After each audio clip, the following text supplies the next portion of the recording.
Dit weekend weer de landelijke sterrenkijkdagen. Ik het observeren in Burgum die mij en die het waren niepen. Alle telescopen waren opgesteld. Hoe die naar de Senne en de Miane. Jongens konden de oorsterren en planeten bewonderen worden. We hebben vandaag en morgen ook nog de landelijke sterrenkijkdagen hier waar we aan meedoen.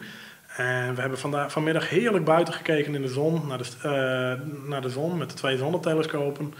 En vanavond gaan we nog even met de telescopen naar de sterren kijken, want het belooft prachtig mooi weer te worden.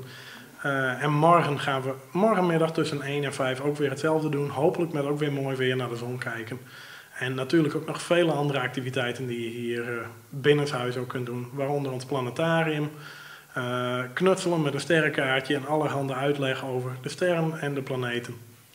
En we hopen nu binnenkort weer te zien.